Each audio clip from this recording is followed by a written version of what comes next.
I'm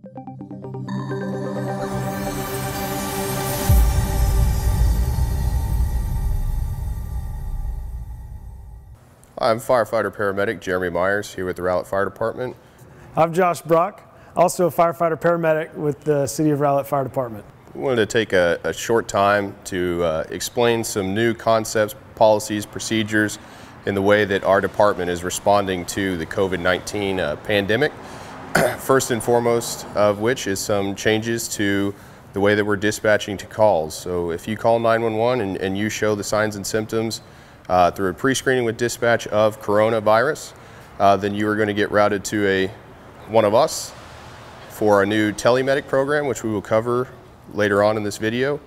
And then when we do come out to your home, don't be alarmed. We might show up in varying levels of personal protective equipment that you may not have seen. As far as PPE goes here for the Rowlett Fire Department, we have a tiered response. So this is our basic level of protective equipment. We've got the eyeglasses, the N95, respirator, and then gloves. And from here, we will build. Firefighter Norman Lay is dressed right now. This is a full isolation suit from his boots all the way to the top of his head. He's wearing a suit. He'll be double gloved. He'll also be wearing an N95 respirator with a surgical mask on top with a full face shield. So when you see this, don't be alarmed. It is for our protection. It's also for the protection of our citizens. And as you may have seen in the media recently, there's been a big shortage on PPE for first responders and healthcare workers. So we have a backup plan. As you know, as firefighters, we wear an SCBA mask to protect us inside a fire where it may be smoke filled. You might see us out there with a respirator on the front and our SCBA mask on. If we're wearing this, it's most likely due to the shortage of N95 masks, so don't be alarmed there as well. So we've received many calls lately from concerned citizens wondering what are the signs and symptoms of coronavirus. So predominantly what we're most concerned with would be a fever greater than 100.4, a cough, either productive or non-productive, meaning you either cough something up or you don't, shortness of breath, and if you have had contact with someone who's suspected or known to have the coronavirus. Some lesser uncommon symptoms may include headache, nausea, vomiting, and diarrhea. As we all know, this is a very highly contagious virus. So what we've done with our ambulance is we've taken plastic sheeting and covered all the walls, taken all the necessary supplies out of the cabinets and put them in a box in the back. And the reason that we're doing this is so that when we go on a call, we get to the hospital and we begin to decon.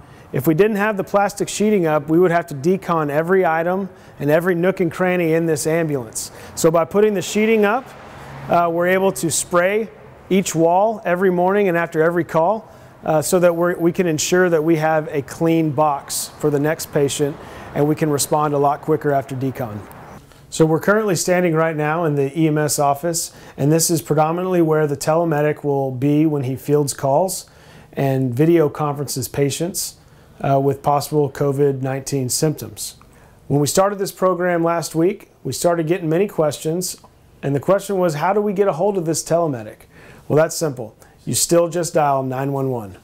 From there, your call is going to be processed as normal. However, they're going to ask you 3 questions that pertain to the COVID-19 virus. And if you do test positive based on that pre-screening and you have no underlying medical condition or need that would necessitate an immediate response from an ambulance, they're going to redirect your call to here, where we will conduct our remote video assessment.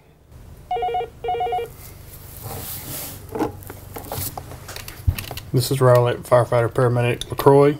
Who am I speaking with? Do you have a Apple or Android device? We can FaceTime or Google Duo with you. Once the telemedic has your callback number, they're going to disconnect from the landline to free up your mobile device to accept the video call. If for any reason we can't establish a video connection, we will disconnect and recall you on the landline. So when you get transferred to the telemedic by dispatch, and he asks if you have an Apple or an Android device, he's going to hang up the phone and call you back on the number that you give him. Now, if you have an Android device, you'll need to download Google Duo in an app store. When you open up Google Duo, it will ask you for your phone number, and then you'll be all set up.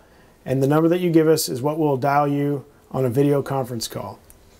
Now, when we video conference you, we may ask you some silly questions. One of those questions is to take your finger and to push it up against your cheek and to let go. What we are assessing there is your cap refill. This is to assess the oxygen levels in your body without having a device to tell us an exact number. We'll also assess your heart rate. We'll say to find your pulse rate, your radial pulse rate, which is found just below your thumb bone on your wrist. Once you find that pulse, we'll have you start counting, and then we'll tell you to stop. At that point, we'll be able to know what your heart rate is. After we do a vitals assessment, we're going to then move to a symptomatic assessment. We'll ask you questions of when symptoms began, what your exact symptoms were, and if you've been in contact with anybody who's been positively diagnosed with COVID-19.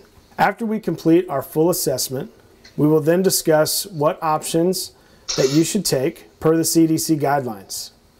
If your symptoms have not worsened to the level of needing hospitalization, we're going to recommend that you stay and shelter in place while taking over-the-counter medicines.